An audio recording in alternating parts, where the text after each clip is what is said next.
Welcome to MG global properties.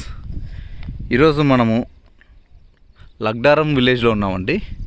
ఇక్కడ మనకు open flats అయితే సేల్కి వచ్చాయి. మీరు చూడండి, దీంట్లో వచ్చేసి ఓపెన్ ఫ్లాట్స్ బిల్డర్ షేర్ ఉన్నాయి అండ్ రీసేల్ కూడా ఉన్నాయి. అండ్ ఇది వచ్చి టోటల్గా 11 acres ప్రాపర్టీ అండి. ఇక్కడ మీరు అన్నీ చూస్తున్నారు, రోడ్స్ కానీ ఎలక్ట్రిసిటీ, వాటర్ అన్నీ ఉన్నాయి. వీళ్ళ మెయింటెనెన్స్ కూడా చాలా బాగుంటుంది. ఇది హెచ్ఎండిఏ అప్రూవల్ ఫ్లాట్స్ అండి. ఇవి టోటల్గా 11 acres, టోటల్గా 140+ ఫ్లాట్స్ అయితే అవైలబుల్లో ఉన్నాయి.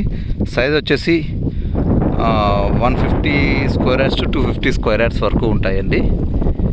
దీని సైజ్ మనం ఏదైనా సెలెక్ట్ చేసుకోవచ్చు. 150 ఒకటి, 200, 175, 200, 220, నెక్స్ట్ వచ్చి 250.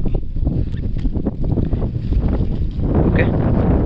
అండ్ దీనికి హైలైటేషన్ ఆఫ్ ప్రాపర్టీ వచ్చేసి ఓవరాల్ వచ్చి 8 kilometers, మహేశ్వరి మెడికల్ కాలేజ్ వచ్చేసి 3 kilometers, ఇషాపూర్ వచ్చి 3 kilometers, పటాన్చెరువు వచ్చి 8.2 kilometers. ఈ ప్రాజెక్ట్ పక్కన వచ్చేసి మనకు విల్లాస్ కూడా అండర్ కన్స్ట్రక్షన్లో ఉన్నాయండి. విల్లాస్ కూడా అప్రూవల్స్ ఉన్నాయి అండ్ వాళ్ళు ఇంకా కన్స్ట్రక్షన్ స్టార్ట్ చేయలేదు, లేదా చూపించేవాడిని. వన్స్ విల్లాస్ అవన్నీ కన్స్ట్రక్షన్ అయితే ఫ్లాట్ కాస్ట్ అయితే బాగా పెరుగుతుంది. అండ్ మనకి east facing, west facing, north facing, corner bits అన్నీ ఉన్నాయి. మీరు ట్రై చేయండి, మంచి కాస్ట్ ఉంది. అండ్ కాస్ట్ వచ్చి 23,000 per square yard. For better cost అనే ఆఫర్స్ మమ్మల్ని కాంటాక్ట్ అవ్వండి. Thank you.